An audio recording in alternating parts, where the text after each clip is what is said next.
পরিমণিকে নাসিরের হাতে তুলে দেয় অমি। পানীয়র সঙ্গে নেশাদ্রব্য খাইয়ে ধর্ষণ চেষ্টার প্রমাণ সিসিটিভি ফুটেজে।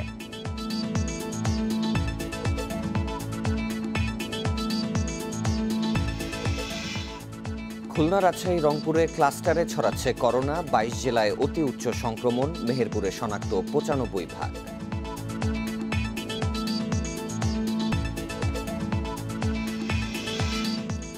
সংক্রমণ বাড়লেও রাজশাহীতে নেই করোনা ডেডিকেটেড হাসপাতাল।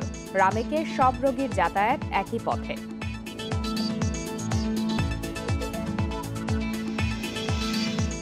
তিন বছর ধরে ঢাকা মেডিকেল মর্গে মার্কিন নাগরিকের মরদেহ। দূতাবাসের সহযোগিতা না পাওয়ার অভিযোগ।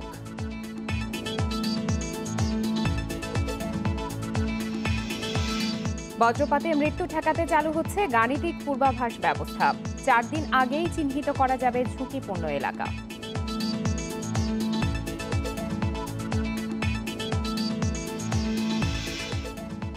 বিরতির ইন্ডিপেন্ডেন্ট সংবাদে আপনাদের সবাইকে আমন্ত্রণ জানাচ্ছি। আমি ফারহানা লোপা এবং আমি সাফাত বিন ফরিদ। জানাচ্ছিলাম প্রধান শিরোনামগুলো, এবারে বিস্তারিত। অমিত, যাকে আসামি করেছেন পরিমণি, তার সাথে গিয়েছিলেন বোট ক্লাবে। পুলিশ বলছে পরিমণিকে নাসিরের হাতে তুলে দিয়েছিলেন অমি। পানীয়র সঙ্গে নেশাদ্রব্য খাইয়ে পরিমণিকে ধর্ষণ চেষ্টা হয় সেখানে। বোট ক্লাবে সিসিটিভি ফুটেজেও ঘটনার প্রমাণ মিলেছে। পুলিশের কাছে দোষ স্বীকার করেছেন অমি ও নাসির। ৯ জুন রাত ১২টা ২২ সিসিটিভি ক্যামেরার ফুটেজে দেখা যাচ্ছে ঢাকা বোট ক্লাবের সামনে দাঁড়ালো একটি কালো রঙের গাড়ি।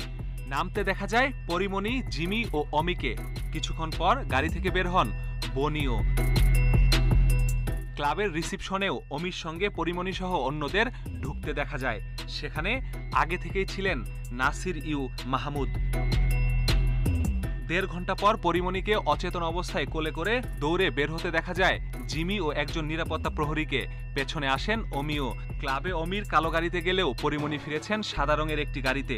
এ সময় অমি সাহায্য তো করেইনি, উল্টো শাসিয়েছেন সবাইকে। সেখান থেকে রাত ৩টা ৫২ বনানী থানায় আসেন পরিমণি। ডিউটি অফিসারের রুমেও তাকে অসুস্থ দেখা যায়। কিছুক্ষণ পর সেখান থেকে বেরিয়ে যান পুলিশ গাড়িতে করে। এভার কেয়ার হাসপাতালে পাঠিয়ে দেয় পরিমণিকে। ক্লাবের ভেতরে সিসিটিভি ক্যামেরা না থাকলেও ১৫ সেকেন্ডের ফুটেজে ভাঙচুর ও পরিমণিকে অশ্লীল ভাষায় গালাগাল করতে শোনা যায় নাসিরকে।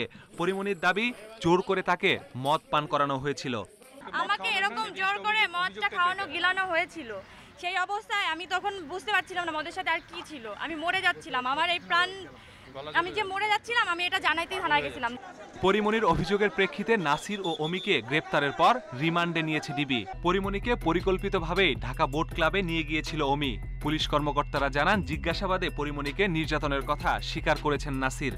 নাসির মাহমুদ তো স্বীকার করেছেন যে সে তাকে গালে থাপ্পড় দিয়েছেন, তাকে মাটিতে ফেলে দিয়েছেন, স্বীকার করেছেন। আর অমিও সেটা স্বীকার করতে হয়েছে, কারণ আমরা যখন দেখলাম সিসিটিভিতে যে অমির গাড়িতে করেই বনানী থেকে বোট ক্লাবে অমি নিয়ে গেছে, এবং অমি যদি সেখানে এই রাতের বেলা না নিয়ে যেত তাহলে হয়তো সে ধরনের ঘটনা নাও করতে পারত। গোয়েন্দারা বলছেন, নাসির অমিন নারী ও মাদক কারবারে জড়িত টঙ্গীর নাজিম ও তুহিন, এ দুজনকেও গ্রেপ্তারের চেষ্টা চলছে। Masudur Rahman, independent news, Dhaka.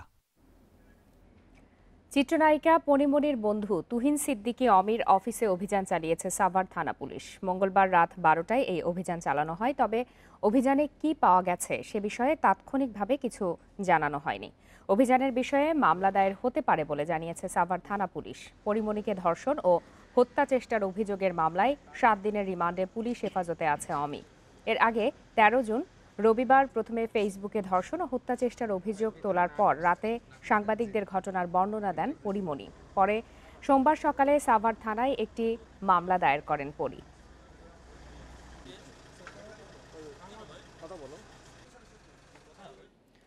এদিকে ২ দিন আগেই অসহযোগিতার অভিযোগ করেছিলেন। এবার পুলিশের প্রতি সন্তুষ্টি জানান চিত্রনায়িকা পরিমণি। ধর্ষণ ও হত্যা চেষ্টার অভিযোগ আনার ১২ ঘন্টার মধ্যে প্রধান ২ আসামিকে গ্রেপ্তারের পরদিনই ডিবি কার্যালয়ে যান তিনি। এ সময় মামলাগুলো সর্বোচ্চ গুরুত্ব দিয়ে তদন্ত করে দোষীদের বিচার নিশ্চিতের আশ্বাস দেন পুলিশ কর্মকর্তা হারুনুর রশিদ। সিসিটিভি ফুটেজে দেখা যায় ৯ জুন রাত ৪টার দিকে বনানী থানায় ঢুকছেন চিত্রনায়িকা পরিমণি। ডিউটি অফিসারের সঙ্গে কথা বলে সেখান থেকে চলে যান। পরিমণিকে অসুস্থ দেখা যায় ফুটেজে। এরপর রোববার নিজের ফেসবুক পেজে ধর্ষণ ও হত্যা চেষ্টার অভিযোগ তুলে স্ট্যাটাস দেন পরিমণি। অসহযোগিতার অভিযোগ তোলেন পুলিশের বিরুদ্ধেও। সেদিন রাতেই সংবাদ সম্মেলন করে আবারও একই অভিযোগ করেন তিনি। এর ১২ ঘন্টার মধ্যেই উত্তরায় অভিযান চালিয়ে প্রধান আসামি নাসির ইউ মাহমুদ ও অমিকে গ্রেপ্তার করে গোয়েন্দা পুলিশ। পরদিনই ডিবি কার্যালয়ে হাজির পরিমণি। জানান এসেছেন গোয়েন্দা কর্মকর্তাদের ধন্যবাদ দিতে। ২ ঘন্টারও বেশি সময় গোয়েন্দা কর্মকর্তাদের সঙ্গে কথা বলেন পরিমণি। জানান পুলিশ ম্যাজিকে আসামি গ্রেপ্তারে সন্তুষ্ট তিনি। তো আমাকে আসলে কোথাও নিয়ে যাওয়া হয়নি, আমি একা একাই এসেছি, সবাই তো দেখেছেন আপনারা সবাই। আর এখানে এসে আমি মেন্টালি অনেক রিফ্রেশড এখন। আমি যে কাজে ফিরবো এটা কেউ আমাকে কিন্তু বলেনি।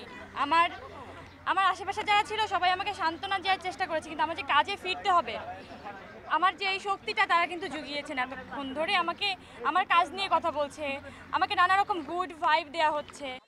এ সময় ডিবির যুগ্ম কমিশনার হারুনুর রশিদ বলেন পরিমণি পুলিশকে ভুল বুঝেছিলেন। তাকে আশ্বস্ত করা হয়েছে নিরপেক্ষ তদন্তের মাধ্যমে শেষ হবে মামলার কার্যক্রম। এই মামলাটি যে রুজু হয়েছে এটা এবং সমাপ্তি পর্যন্ত আমরা সুন্দরভাবে দেখভাল করব যাতে এটা সুষ্ঠু বিচার হয়। এটাই ছিল আমাদের কাছে তার বিনীত প্রার্থনা এবং সেটা তাদেরকে আমরা আশ্বাস দিয়েছি এটা সুষ্ঠুভাবে সুন্দরভাবে মামলাটি আমরা শেষ করব। পরিমণিকে ধর্ষণ ও হত্যা চেষ্টা মামলার বাকি আসামিদেরও গ্রেপ্তারে অভিযান চলছে। Masudur Rahman, independent news, Dhaka. মাদক মামলায় ব্যবসায়ী নাসির ইউ আহমেদ ও তুহিন সিদ্দিকী অমিকে ৭ দিনের রিমান্ডে পাঠানো হয়েছে। এছাড়া মামলায় গ্রেপ্তার বাকি ৩ নারীর ৩ দিন করে রিমান্ড মঞ্জুর করা হয়েছে। মঙ্গলবার ঢাকা মহানগর হাকিম নিভানা খায়ের জেসি এই নির্দেশ দেন। চিত্রনায়িকা পরিমণিকে ধর্ষণ ও হত্যা চেষ্টার মামলায় গ্রেপ্তার হন ব্যবসায়ী নাসির ও অমি। সাভার থানায় নাসির অমি সহ ৬ জনকে আসামি করে ধর্ষণ ও হত্যা চেষ্টার মামলা করেন চিত্রনায়িকা পরিমণি। ডিবির অভিযানে সোমবারই গ্রেপ্তার হন ৫ জন। তাদের কাছ থেকে মদ ও ইয়াবা পেয়ে বিমানবন্দর থানায় মাদক মামলা করে পুলিশ। মঙ্গলবার দুপুর ৩টায় নাসির অমি সহ ৫ জনকে আদালতে নেওয়া হয়। ৪:৩০টায় মাদক মামলায় হাজির করা হয় বিচারকের সামনে। এ মামলায় প্রত্যেকের ১০ দিন করে রিমান্ডে চায় পুলিশ। নাসির ও অমির ৭ দিন করে এবং ৩ নারীর ৩ দিন করে রিমান্ড মঞ্জুর করে আদালত। আদেশে আদালত বলেছে রিমান্ডে উচ্চ আদালতের নির্দেশনা অনুযায়ী জিজ্ঞাসাবাদ করতে হবে। মাহমুদ এবং আমি তাদের ৭ দিনের পুলিশ রিমান্ড মঞ্জুর করেছে, আর যে ৩ জন মহিলা ছিল তাদেরকে 3 দিনের পুলিশ রিমান্ড মঞ্জুর করেছে। এই মাদকের উৎস কোথায়? যেখানে বর্তমান সরকার যেখানে মাদকের ব্যাপারে জিরো টলারেন্স দেখাচ্ছে, তারপরেও এখানে এই ধরনের মদ তারা বিভিন্ন জায়গায় এই মাদক তারা উদ্ধার হচ্ছে। এই ঘটনাগুলির পিছনে কারা কারা জড়িত আছে একটু উৎস এটা তদন্তে জিনিসগুলি বেরিয়ে আসবে। এই জন্য আদালত এদিকে আসামি পক্ষের আইনজীবীর অভিযোগ মূল মামলায় গ্রেপ্তার না দেখিয়ে বানোয়াট মামলায় তাদের রিমান্ড চাওয়া হয়, এতে আইনের ব্যত্যয় ঘটেছে। এছাড়া নাসিরউদ্দিনের মদ খাওয়ার লাইসেন্সও আছে বলে দাবি করেন তিনি। ওনাকে একটা এত সুনামধন্য একজন ব্যক্তি যিনি বাংলাদেশের গভর্নমেন্টকে কোটি কোটি টাকা রাজস্ব দেন, তাকে এই মামলায় 4 বোতল বিদেশি মদ, এটা হাস্যকর বিষয়। লাইসেন্স আছে তার কাছে, এখানে ডেলি শত শত মামলা হয়, 1000, 2000, 5000 পিসি আবার পাওয়া যায়, কিন্তু রিমান্ড আমরা অনেক সময় বিজ্ঞ আদালত দেয় না, যেহেতু আলামত উদ্ধার হয়ে গেলে সেক্ষেত্রে রিমান্ডের প্রশ্ন থাকে না। এছাড়া পরিমণির করা ধর্ষণ ও হত্যা চেষ্টা মামলার তদন্ত প্রতিবেদন 8 জুলাই দাখিলের নির্দেশ দিয়েছে আদালত। জান্নাতুল ফেরদাউস তানভি, ইন্ডিপেন্ডেন্ট নিউজ, ঢাকা। খুলনা, রাজশাহী ও রংপুরের 3টি ক্লাস্টারে ছড়াচ্ছে করোনা। বর্তমানে 22টি জেলায় রয়েছে অধিকতর উচ্চ সংক্রমণ।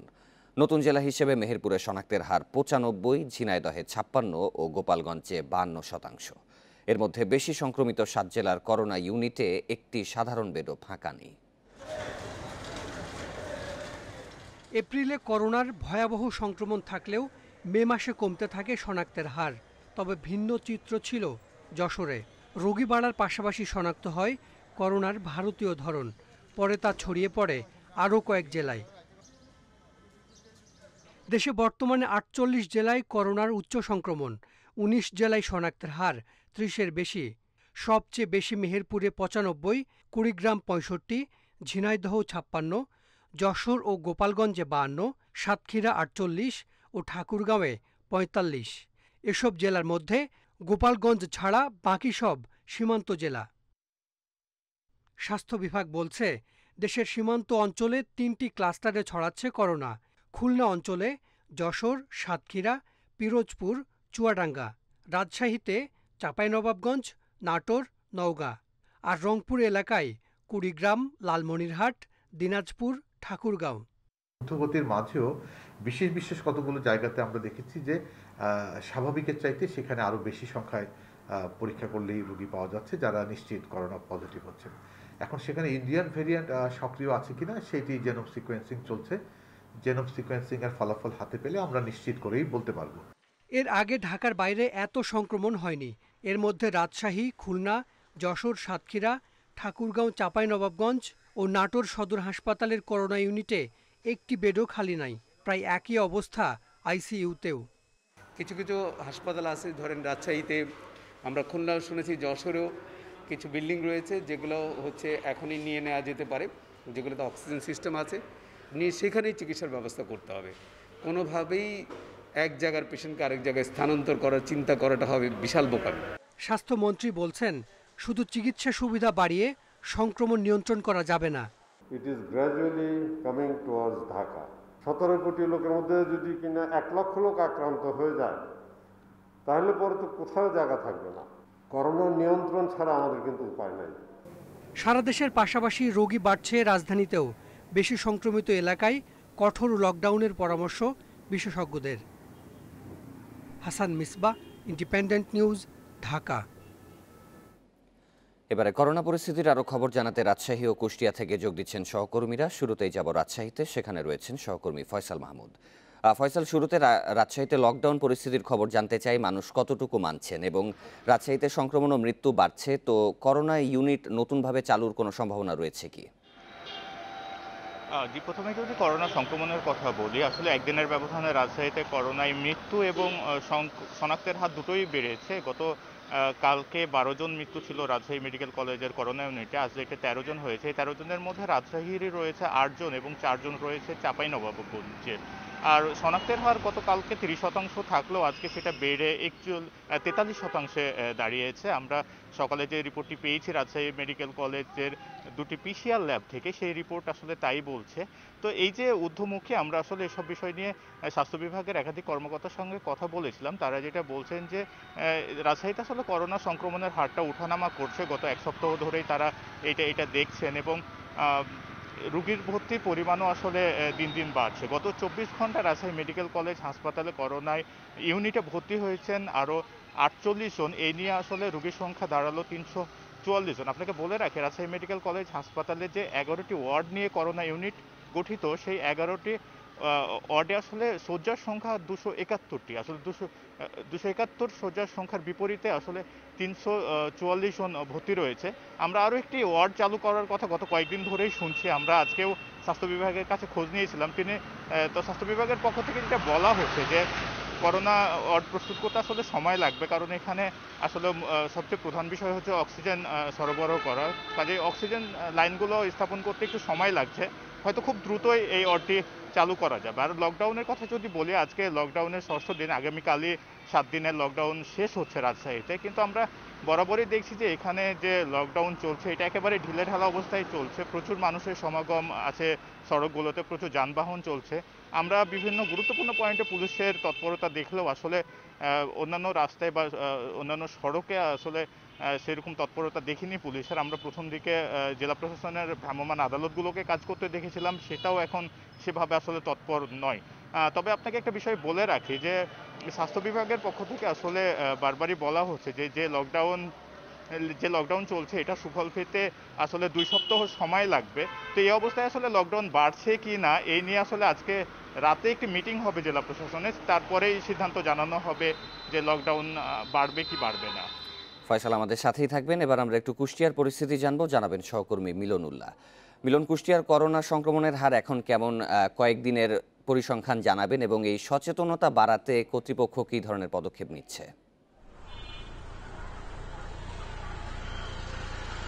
হ্যাঁ, কুষ্টিয়াতে গত যদি এক সপ্তাহের কথা ধরি তাহলে গত এক সপ্তাহ থেকে এখন পর্যন্ত কিন্তু ধারাবাহিক ঊর্ধ্বগতিতে আছে কুষ্টিয়ার করোনা পরিস্থিতি। গত 24 ঘন্টার যদি আমি হিসাব ধরি তাহলে কুষ্টিয়াতে 98 জন করোনা রোগী শনাক্ত হয়েছে, যা পরীক্ষার তুলনায় প্রায় 42.5 ভাগ। তো আসলে এটা নিয়ে একটি চিন্তার বিষয় হয়ে দাঁড়িয়েছে কুষ্টিয়ার জন্য, কারণ কুষ্টিয়াতে কিন্তু এর আগে এই রকম হারে করোনা পরিস্থিতির উদ্বেগজনক হারে বাড়েনি, কিন্তু এই যে জুন মাস আসার পরে থেকে কিন্তু দেখতেছি আমরা ধারাবাহিকভাবে এই করোনা পরিস্থিতি ঊর্ধ্বমুখী দিকে যাচ্ছে। আর কুষ্টিয়া জেনারেল হাসপাতালের যে করোনা ইউনিট আছে সেখানে কিন্তু 50 শয্যার যে করোনা ইউনিট, সেখানে বর্তমানে এখন চিকিৎসা নিচ্ছে 75 জন রোগী। বেড কিন্তু একটাও খালি থাকার তো প্রশ্নই ওঠে না, বরঞ্চ রোগী এখন ফ্লোরে এবং বারান্দায়ও চিকিৎসা নিচ্ছে বলে করোনা ইউনিটের দায়িত্বপ্রাপ্ত যিনি চিকিৎসক ডক্টর মুসা কবির আমাদেরকে জানিয়েছেন।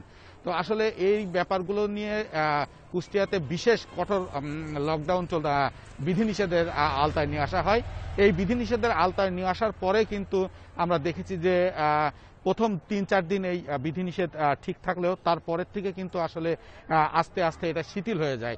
প্রথম দিকে আমরা দেখেছিলাম ধারাবাহিকভাবে পুলিশ, জেলা প্রশাসন সহ অন্যান্য সংস্থার পক্ষ থেকে কিন্তু ধারাবাহিক যে ভ্রাম্যমাণ আদালতগুলো দেখেছিলাম সেটাও কিন্তু আস্তে আস্তে সেটার অ্যাক্টিভিটি কমে গিয়েছে, যার কারণে কিন্তু মানুষ বাজারঘাটে আবার আগের মতো চলাফেরা করছে। আরেকটা জিনিস আপনাকে জানিয়ে রাখি যে কুষ্টিয়া জেলার সবচেয়ে বেশি সংক্রমণ হচ্ছে কিন্তু কুষ্টিয়া পৌর এলাকার ভিতরে। সেই পৌর এলাকাকেই কিন্তু 7 দিনের যে বিশেষ কঠোর বিধিনিষেধের আওতায় নেওয়া আসা হয়েছিল, সেই বিধিনিষেধের আজকে 5ম দিন।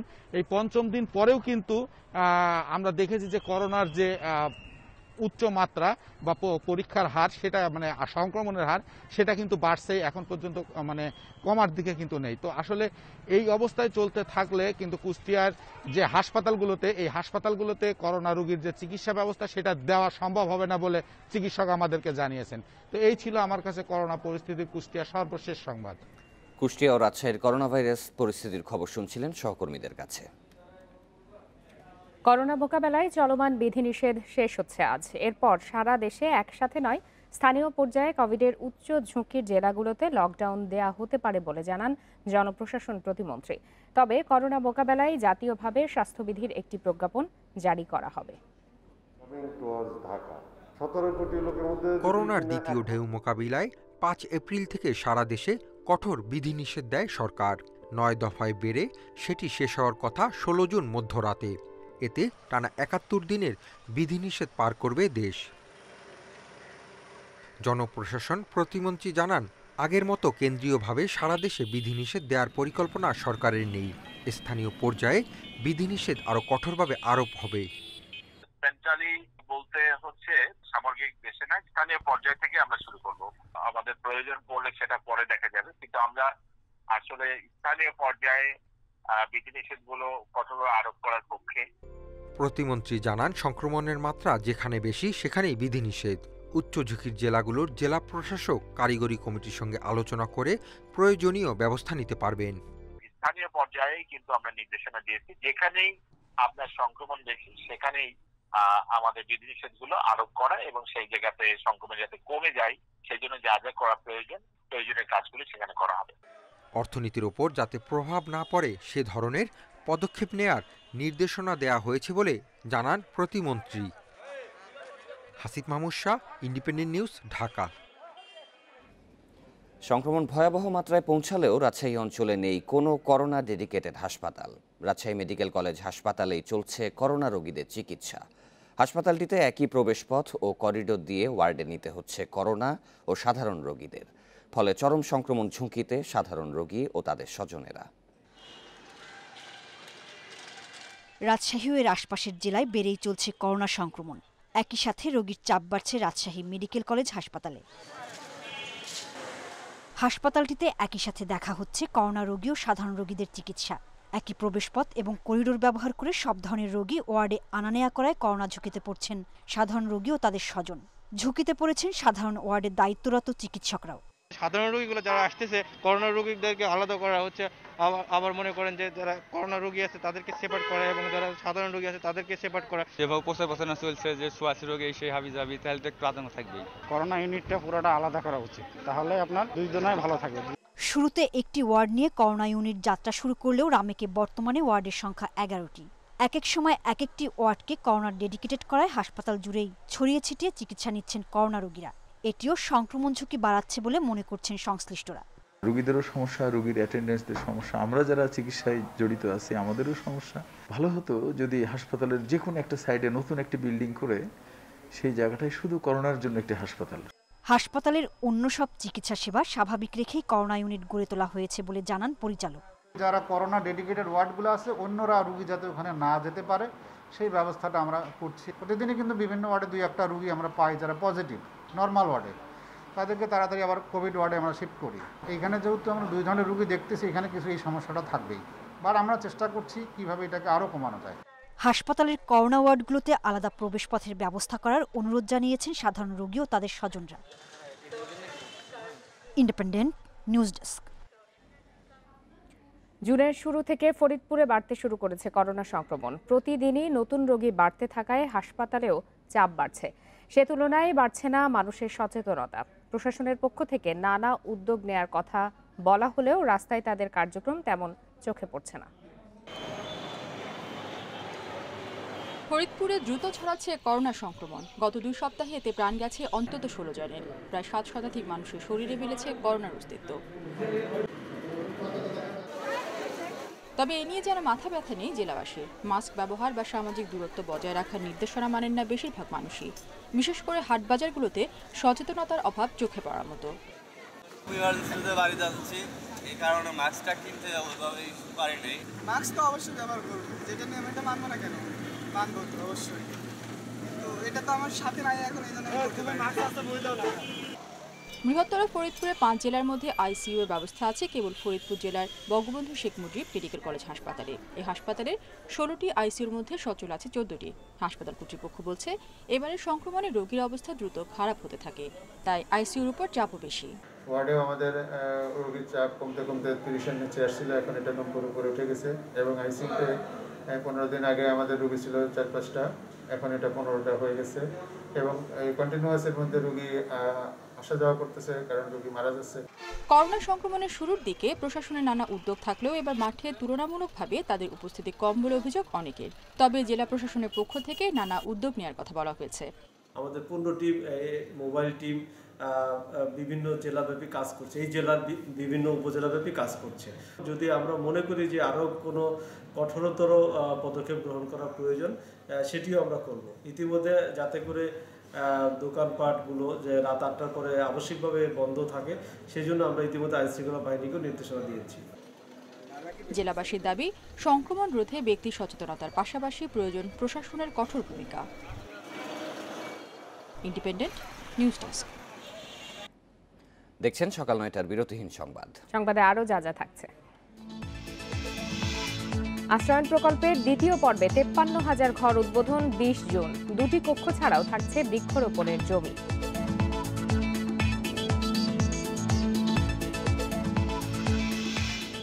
ইউরোতে হাঙ্গেরিকে 3-0 গোলে হারালো পর্তুগাল। 11 গোল নিয়ে টুর্নামেন্টের সর্বোচ্চ গোলদাতা রোনালদো।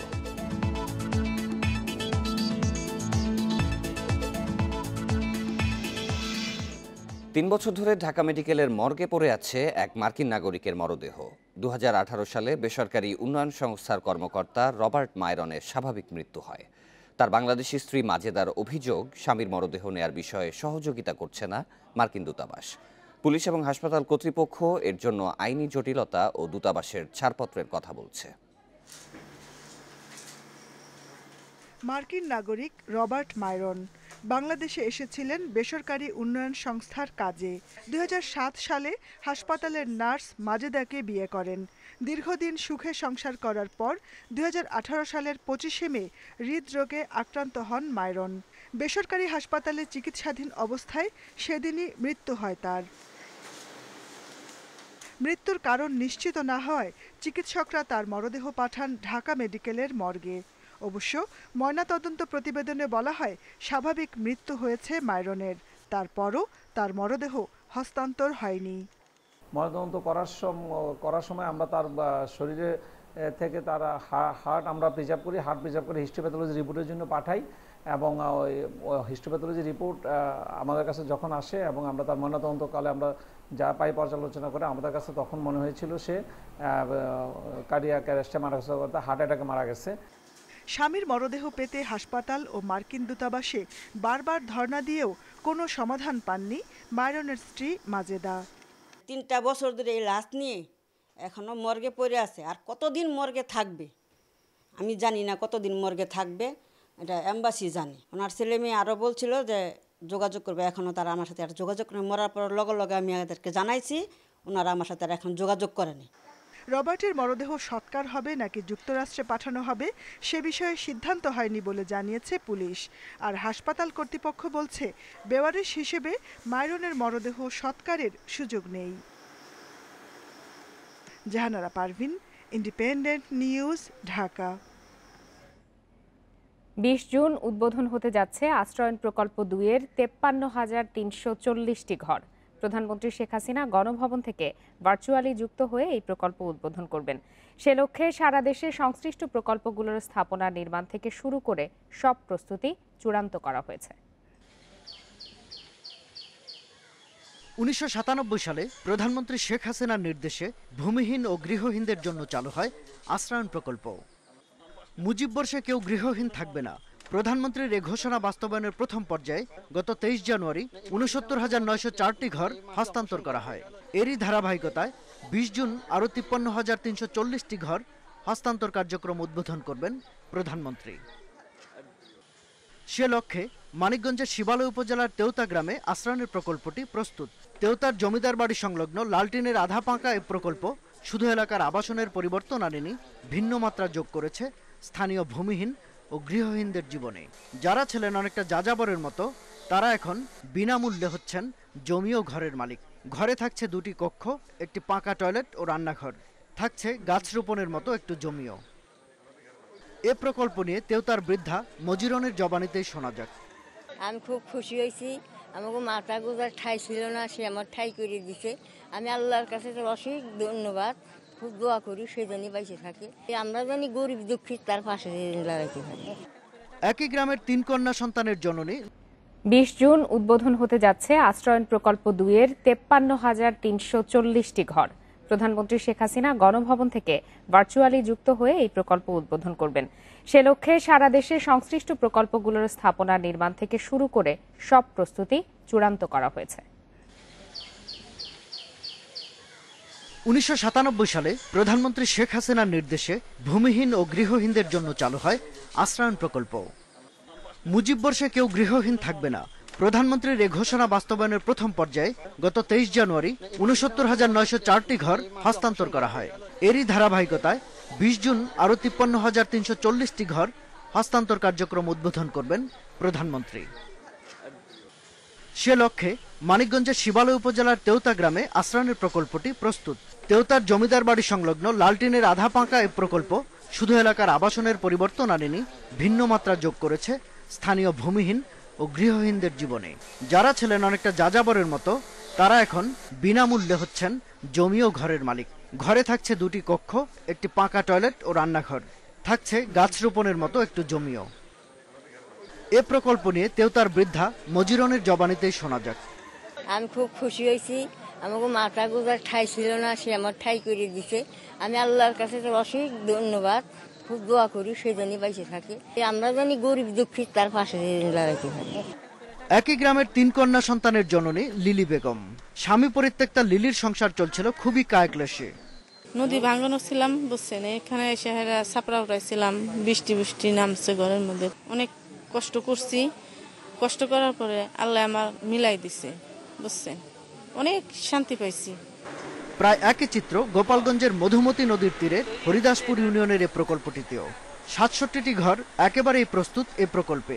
একইভাবে সারা দেশের বিভিন্ন অঞ্চলে গৃহহীন ও ভূমিহীনদের জন্য অন্তত 53,340টি ঘর প্রস্তুত। সম্মানিত নাগরিকগণকে অনুরোধ করব, যদি কারো এলাকাতে কোনো এরকম ভূমিহীন গৃহহীন থাকে, আপনারা দয়া করে স্থানীয় উপজেলা প্রশাসনের সাথে যোগাযোগ করবেন, একটি পয়সাও লাগবে না। মাননীয় প্রধানমন্ত্রী বলেছেন যতক্ষণ ভূমিহীন গৃহহীন থাকবে ততক্ষণ এই কার্যক্রম চলবে। প্রধানমন্ত্রীর দ্বিতীয় ধাপের আবাসন হস্তান্তর উদ্বোধনের একটি পয়সাও লাগবে না। মাননীয় প্রধানমন্ত্রী বলেছেন যতক্ষণ ভূমিহীন গৃহহীন থাকবে ততক্ষণ এই কার্যক্রম চলবে। প্রধানমন্ত্রীর দ্বিতীয় ধাপের আবাসন হস্তান্তর উদ্বোধনের মাধ্যমে ঘর বরাদ্দের সংখ্যা দাঁড়াবে 1,23,244টি। শাহাদাত স্বপন, ইন্ডিপেন্ডেন্ট নিউজ, গোপালগঞ্জ। নারায়ণগঞ্জের চাষারায় আওয়ামী লীগ অফিসে বোমা হামলার 20 জন নিহতের ঘটনার 20 বছর পেরিয়ে গেলেও শেষ হয়নি মামলার বিচার কাজ। 8 বছর আগে দেওয়া হয় মামলার চার্জশিট, তারপরও শেষ হয়নি এর বিচার প্রক্রিয়া। এতে হতাশ নিহতের স্বজনেরা। দ্রুত সময়ের মধ্যে দোষীদের বিচার দেখতে চান তারা। 2001 সালের 16 জুন রাত 9:45 বিকট শব্দে নারায়ণগঞ্জের চাষারায় আওয়ামী লীগ অফিসে হয় বোমা বিস্ফোরণ। নৃশংস এ হামলায় ছাত্রলীগ নেতা সাইদুল হাসান ও অজ্ঞাত নারী সহ প্রাণ হারান 20 জন। একজন সংসদ সদস্য সহ আহত হন অর্ধশত। তাদের অনেকেই বরণ করেন পঙ্গুত্ব। এ ঘটনায় হওয়া 2 মামলায় 14 বছর পর 2013 সালে 6 জনের নাম উল্লেখ করে আদালতে চার্জশিট দেয় সিআইডি। তারপর কেটে যায় 7 বছর, তবুও শেষ হয়নি বিচার কাজ। এতে হতাশ নিহতদের স্বজন ও পঙ্গুত্ব বরণকারীরা। সাক্ষী আছে 101 জন, তাদের কোনো সাক্ষী নেওয়া হচ্ছে না। আর যারা আসামি তারা প্রকাশ্য ঘোরাফেরা করছে। আমাদের সন্তানরা জিজ্ঞেস করে যে মারা গেছে এমনিতেই ক্ষতিগ্রস্ত, তার মধ্যে বিচার হইতেছে না, সেটা আরেকটা প্রশ্ন। এই প্রশ্নের উত্তর আমরা কি দিব? মাননীয় প্রধানমন্ত্রীর কাছে আমাদের জোর দাবি থাকবে অতি শীঘ্র যাতে সুষ্ঠুভাবে এই বিচারের কাজ অতি দ্রুত সম্পন্ন করেন। এরই মধ্যে মামলায় 18 জনের সাক্ষ্য নেওয়া হয়েছে। দোষীদের সর্বোচ্চ শাস্তি নিশ্চিতে দ্রুত কার্যক্রম শেষ করার দাবি বাদীর। অবশ্য করোনা পরিস্থিতি ভালো হলে মামলা দ্রুত নিষ্পত্তি হবে বলছেন রাষ্ট্রপক্ষের আইনজীবী। লকডাউনের কারণে বিচার কার্য বন্ধ বিধায় এই মামলার বিচার কার্য সম্পূর্ণ হচ্ছে না। আমরা বিশ্বাস করি আগামী 16 জুনের পূর্বে এই মামলার চূড়ান্ত রায় দেওয়া হবে। এই করোনা পরিস্থিতির কারণে মামলাটার বিচার কার্য স্থগিত আছে। করোনা পরিস্থিতি স্বাভাবিক হলে মামলার বিচার কার্য দ্রুত নিষ্পত্তি হবে বলে আমি বিশ্বাস করি এবং আশা করি। এ মামলায় চার্জশিটভুক্ত আসামি মুফতি হান্নানকে অন্য মামলায় ফাঁসি দেওয়া হয়। অপর 3 আসামি মোরসালিন, মহিবুল ও জুয়েল কারাগারে থাকলেও জামিনে আছেন শওকত হাশেম শকু। ওবায়দুল্লাহ নামের অপর আসামি পলাতক। Independent news desk. বজ্রপাতে প্রাণহানি ঠেকাতে দেশে আগামী 1 বছরের মধ্যে চালু হবে গাণিতিক পূর্বাভাস ব্যবস্থা। এর মাধ্যমে উচ্চ প্রযুক্তির ব্যবহারের সর্বোচ্চ 4 দিন আগে থেকে বজ্রপাতের সম্ভাব্য এলাকা চিহ্নিত করা হবে বলে জানিয়েছে আবহাওয়া অধিদপ্তর।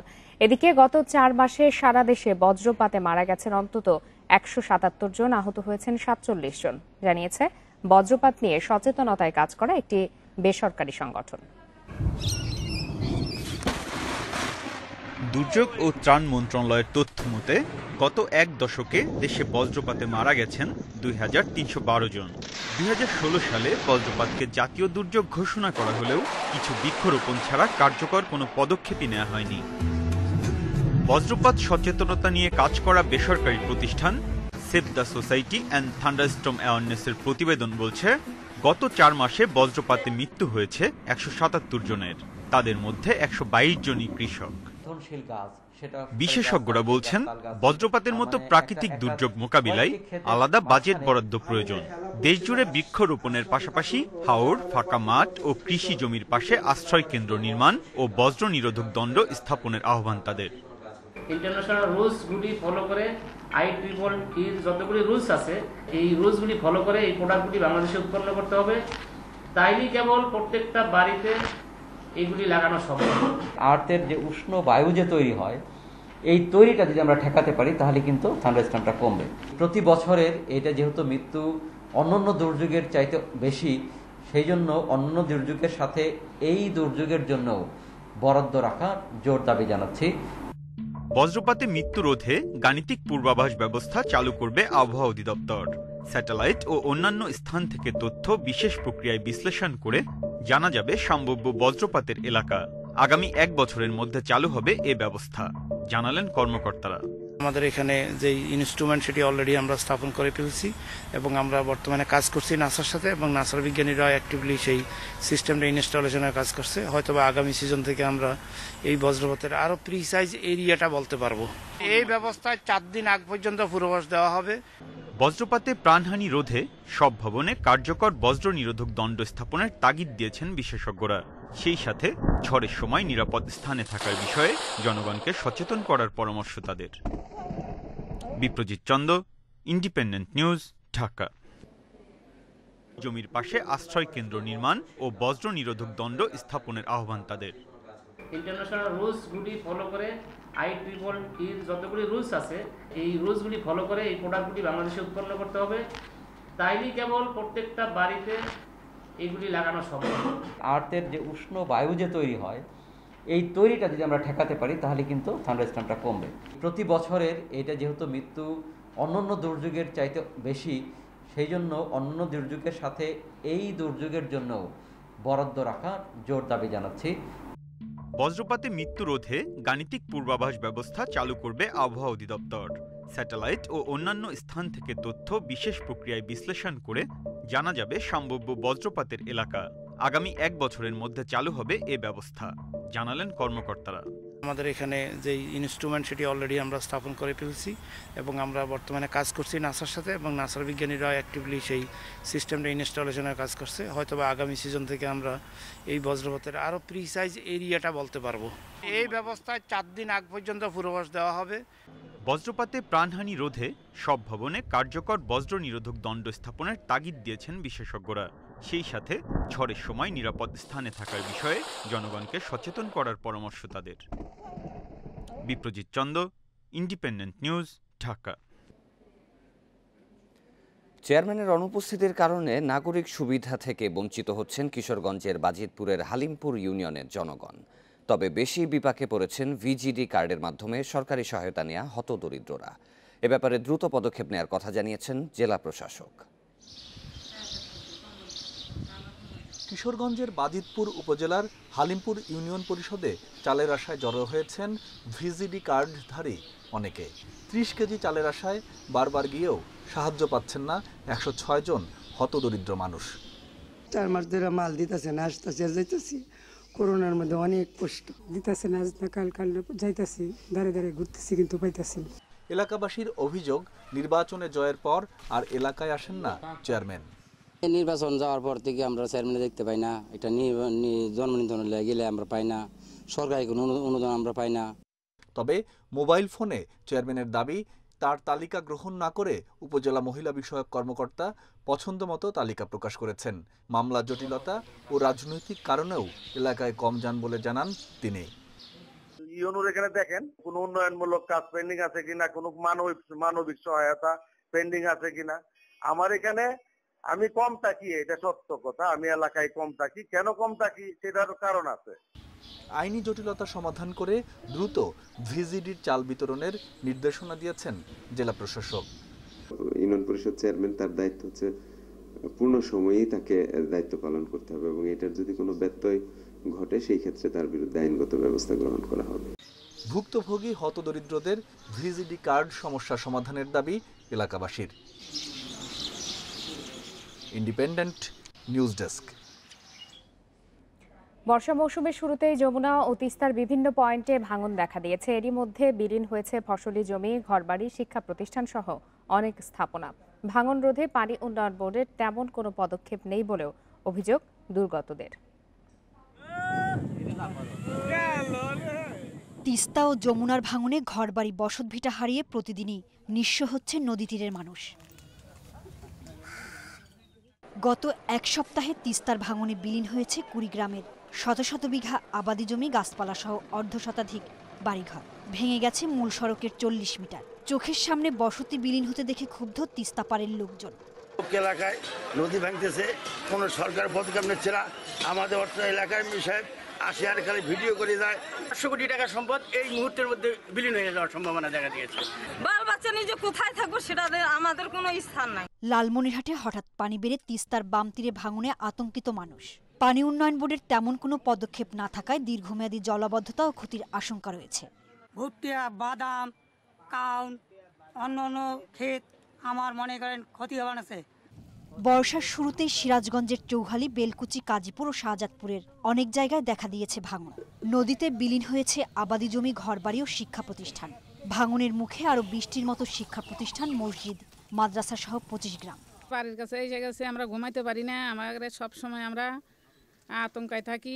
অনেক কিছু করছি, নদী ভাঙনে নিগাল বাস দিয়ে কাটতেছি, তাও আমরা থাকতেছি না এবং মসজিদ তো কিছুই থাকতেছে না। পানি উন্নয়ন বোর্ড বলছে বর্ষায় বাঁধ রক্ষা ও ভাঙন রোধের সব প্রস্তুতি নেওয়া হয়েছে। ভাঙনটা না হয় তারপরে নেক্সট ড্রাই সিজন থেকে অ্যাকচুয়ালি কাজ শুরু হবে। প্রকল্পের মেয়াদও তো প্রায় আরো 2 বছর আছে। এনাদপুরেও ড্রেজার আসবে, এখানেও আসবে, এসে ড্রেস করে আমরা ওই চরটা কেটে দিব যাতে করে সেখানে ভাঙনটা এই মূল স্রোতটা যেন এদিকে আঘাত না করে, ওদিকে ঘুরে যায়। আমরা বিভিন্ন ইন্টারভেনশন করবো আর কি। ভাঙন রোধে স্থায়ী বাঁধ নির্মাণ প্রকল্প প্রস্তাব এরই মধ্যে একনেকে উপস্থাপন করা হয়েছে বলেও জানিয়েছে পানি উন্নয়ন বোর্ড। সোহেলি জাহান, ইন্ডিপেন্ডেন্ট নিউজ ডেস্ক। করোনা পরিস্থিতি স্বাভাবিক না হলে শিক্ষা প্রতিষ্ঠান খোলার কোনো সম্ভাবনা নেই বলে আবারও জানিয়েছেন শিক্ষামন্ত্রী দীপু মনি।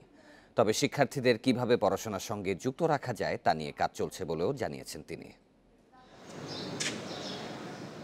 করোনার কারণে দেশের সব শিক্ষা প্রতিষ্ঠান বন্ধ 15 মাস ধরে। কয়েক দফা খোলার উদ্যোগ নিলেও সংক্রমণ পুরোপুরি নিয়ন্ত্রণে না আসায় খোলা যায়নি স্কুল, কলেজ, বিশ্ববিদ্যালয়। পরিস্থিতি স্বাভাবিক না হওয়া পর্যন্ত স্কুল, কলেজ খোলা হবে না বলে আবারও জানিয়েছেন শিক্ষামন্ত্রী। মঙ্গলবার দুপুরে ইডেন কলেজে বৃক্ষরোপণ কর্মসূচিতে তিনি কথা জানান। এ সময় শিক্ষার্থীদেরকে পড়াশোনা চালিয়ে যাওয়ার আহ্বান জানান দীপু মনি। এখন খুব ঝুঁকির মুখে অনেকগুলো জেলায় লকডাউন চলছে, অনেকগুলো জেলায় লকডাউন দেওয়ার মতো পরিস্থিতিতে প্রায় এসে গেছে। এই পরিস্থিতিতে এই মুহূর্তে খোলার কথা ভাবতে পারছি না। এবছরের এসএসসি এবং এইচএসসি পরীক্ষা সশরীরে নেওয়া সম্ভব না হলে বিকল্প কিভাবে মূল্যায়ন করা যাবে তা নিয়ে চিন্তাভাবনা চলছে বলেও জানিয়েছেন মন্ত্রী। এসএসসি, এইচএসসি আমরা কি পরীক্ষা নিতে পারবো কি পারবো না, না পারলে বিকল্প কিভাবে আমরা তার মূল্যায়ন করব, সেই সমস্ত সিদ্ধান্তগুলো সেগুলো নিয়ে আমরা কাজ করছি। ঢাকা মহিলা পলিটেকনিক ইনস্টিটিউট, তিতুমির কলেজ সহ বেশ কয়েকটি শিক্ষা প্রতিষ্ঠানে বৃক্ষরোপণ কর্মসূচির উদ্বোধন করেন শিক্ষামন্ত্রী। এ সময় দীপু মনি জানান, স্বাধীনতার সুবর্ণ জয়ন্তীতে দেশের সব শিক্ষা প্রতিষ্ঠানে করোনা স্বাস্থ্যবিধি মেনে 33 লাখ গাছ লাগানো হচ্ছে। নূরে আলম, ইন্ডিপেন্ডেন্ট নিউজ, ঢাকা। গাজা উপত্যকায় আবারও হামলা চালিয়েছে ইসরায়েল। ইসরায়েলি সামরিক বাহিনীর দাবি, হামাস দক্ষিণ ইসরায়েলে আগ্নেয় বেলুন দিয়ে হামলা চালালে পাল্টা জবাবে বিমান হামলা চালানো হয়েছে। মঙ্গলবার গাজা থেকে বেশ কয়েকটি আগ্নেয় বেলুন ইসরায়েলের আকাশসীমায় পাঠায় হামাস। এর ফলে একাধিক অগ্নিকাণ্ড ঘটেছে বলে দাবি ইসরায়েলের। এর পাল্টা হিসাবেই গাজার খান ইউনিসে অবস্থিত হামাসের সামরিক ঘাঁটিতে বিমান হামলা চালানোর দাবি জানিয়েছে ইসরায়েলি নিরাপত্তা বাহিনী। তবে ইসরায়েলের হামলার কারণে গাজায় এখনও কোনো হতাহতের খবর পাওয়া যায়নি। এর আগে গাজায় 11 দিনের ইসরায়েলি আগ্রাসন শেষে 21 মে যুদ্ধবিরতিতে সম্মত হয় দুই দেশ। সে সময় সংঘর্ষে 66 শিশুসহ 256 ফিলিস্তিনি নিহত হন।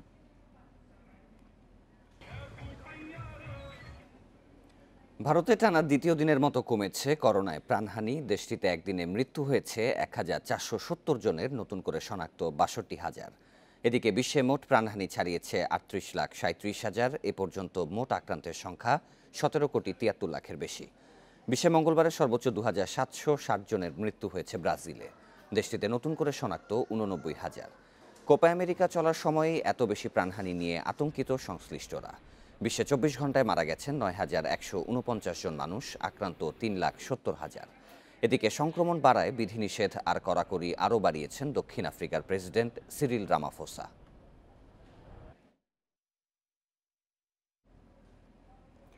আজ দ্বিপক্ষীয় বৈঠকে বসতে যাচ্ছেন মার্কিন প্রেসিডেন্ট জো বাইডেন ও রুশ প্রেসিডেন্ট ভ্লাদিমির পুতিন। সুইজারল্যান্ডে জেনেভায় হবে তাদের বৈঠক। তবে এই সাক্ষাৎ বন্ধুত্বপূর্ণ হবে না বলে মনে করছেন বিশ্লেষকরা।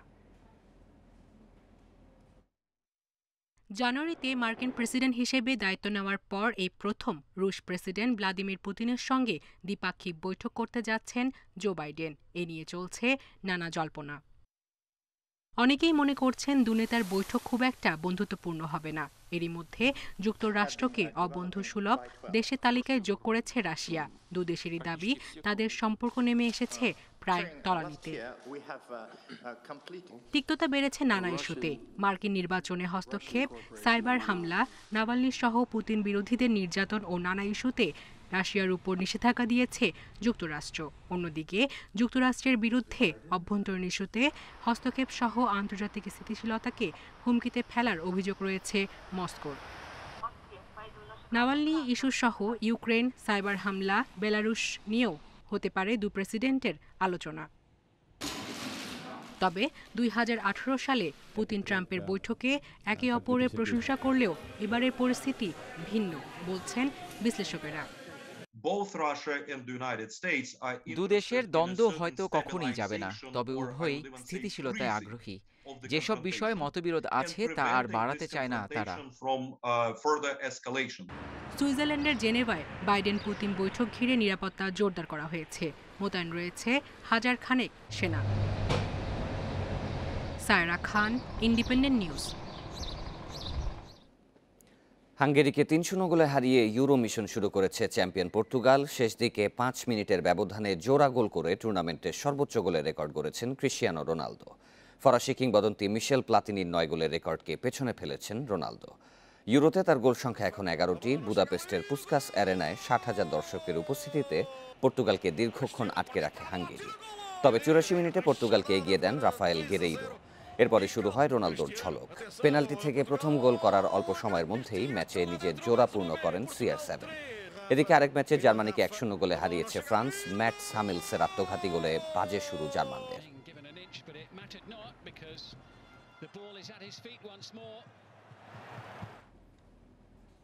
ইউরো চ্যাম্পিয়নশিপে আজ সুইজারল্যান্ডের চ্যালেঞ্জ নেবে ইতালি। ম্যাচ শুরু বাংলাদেশ সময় রাত 1টায়। রবার্তো মানচিনির অধীনে রীতিমতো উঠছে ইতালি। টানা 28 ম্যাচ অপরাজিত আজুরিরা। ইউরোর উদ্বোধনী ম্যাচে রেকর্ড গড়ে তুরস্ককে হারিয়েছে তারা। গত বিশ্বকাপে সুযোগ না পাওয়া ইতালি এবারে চমক দেখাতে মরিয়া। ইনজুরি কাটিয়ে পুরো দমে ফিরছেন মার্কো ভেরাত্তি। জর্জিনহোর সঙ্গে লোকাতেল্লির উপস্থিতি মিডফিল্ডের শক্তি বাড়াবে। এদিকে আরেক ম্যাচে রাত 10টায় লড়বে তুরস্ক ও ওয়েলস। সুইজারল্যান্ডের সঙ্গে ড্র দিয়ে আসর শুরু করা ওয়েলস জয় পেতে মরিয়া। ফ্রন্টলাইনের রামসির সঙ্গী হ্যারি উইলসন। পার্থক্য গড়ে দিতে গ্যারেথ বেলে আস্থা রাখতে চায় দ্য ড্রাগনস। বিশ্বকাপ আছে ওমানের কাছে 3-0 গোলে হেরেছে বাংলাদেশ। ইব্রাহিমার গোলকিপার জিকোর দৃঢ়তায় ব্যবধান আর বড় হয়নি। এ নিয়ে বাছাইয়ের 8 ম্যাচ শেষে 2 পয়েন্ট নিয়ে তলানিতে থেকেই মিশন শেষ করল লাল সবুজ, যেখানে 18 গোল হজমের বিপরীতে মাত্র 3 গোল করেছে জেমিডের দল। কাট সাসপেনশন আছে 3 জনের। শেষের ভালো সন্ধানে ওমান পরীক্ষায় বাংলাদেশ। একাধিক পরিবর্তনের একাদশে রাইট ব্যাক তারেক কাজীকে ডিফেন্সিভ মিডফিল্ডে রেখে কোচ জেমিডের চমক। কিন্তু অনেকটা শুয়ে পড়ে শুরু থেকেই যে প্রতিপক্ষ চেপে ধরবে সেটা জানা ছিল। ওদের একের পর এক আক্রমণ ঠেকাতে ব্যস্ত তপুরাফিরা। 20 মিনিট না পেরোতেই 7টি কর্নার পেয়েছে ওমান।